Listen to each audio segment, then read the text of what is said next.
Assalamu alaikum, I'm Aisha and you're watching Samaa News. Here are today's headlines.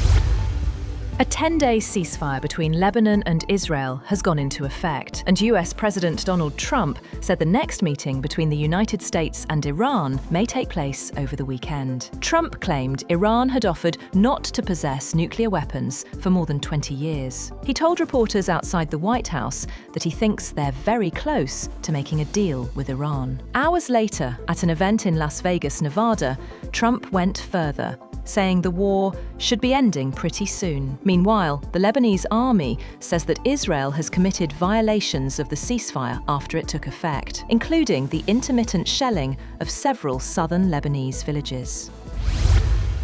US President Donald Trump has said that the United States is very close to reaching a deal with Iran, and in case the deal is signed, he might come to Islamabad himself. Talking to reporters, Trump said negotiations with Iran could resume over the weekend. He also claimed that Iran has agreed to almost everything and suggested a potential agreement could bring down oil prices and global inflation.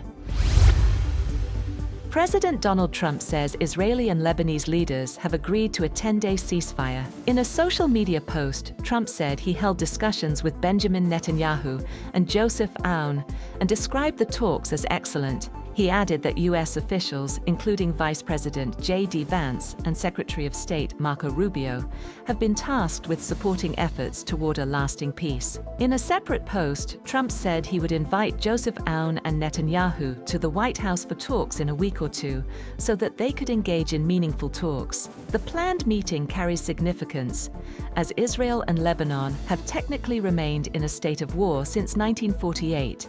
Making any direct engagement a notable diplomatic step.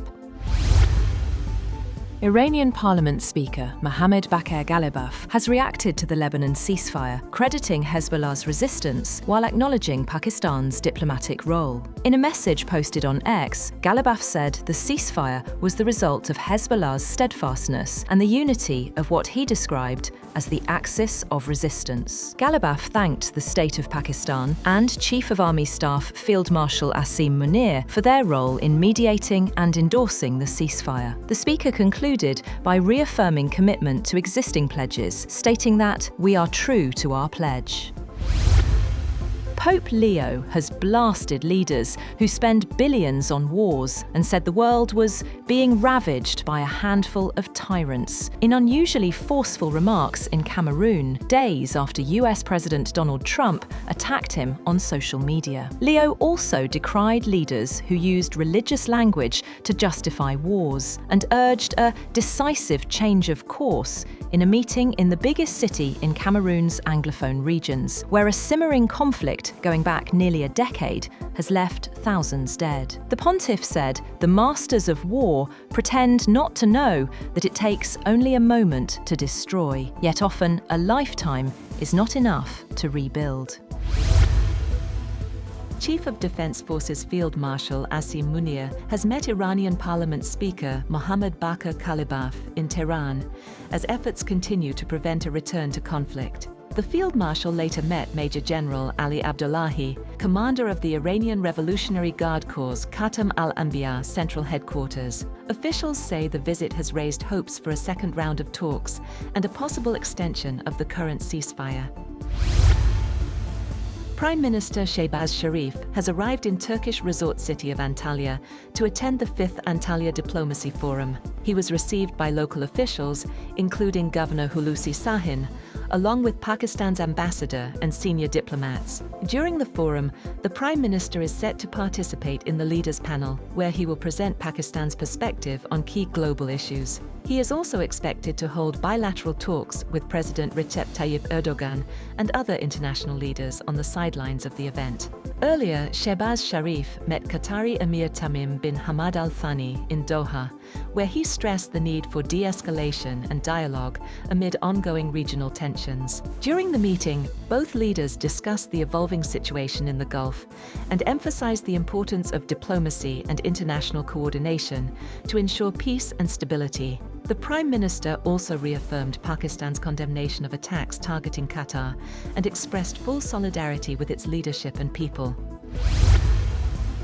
All 8 people on board a helicopter have been killed when it crashed in Indonesia's West Kalimantan province as search teams tried to retrieve the bodies and wreckage. The head of Indonesia's rescue agency said Airbus H130 helicopter lost contact 5 minutes after taking off from a plantation area in Malawi. He said the location of the crash, or loss of contact, is in a densely forested area with steep, hilly terrain, adding rescuers had found debris suspected to be the tail of the helicopter approximately 3 kilometers west of where contact was lost. The cause of the crash remains unclear. British Prime Minister Keir Starmer is facing renewed calls from his political opponents to resign after it was revealed that his former ambassador to the United States failed security vetting and was still allowed to take up the job. The government confirmed that Mandelson, who was subsequently fired after Starmer said he had lied about the strength of his relationship with sex offender Jeffrey Epstein, had failed his security vetting before taking up the role. The government said Starmer was unaware officials in the Foreign Office had overruled the vetting recommendation, and a source said the most senior official at the Foreign Ministry, Ollie Robbins, would leave his role after losing Starmer's confidence. That's all for now. For more updates, visit www.samaa.tv. Thank you for watching Samaa News.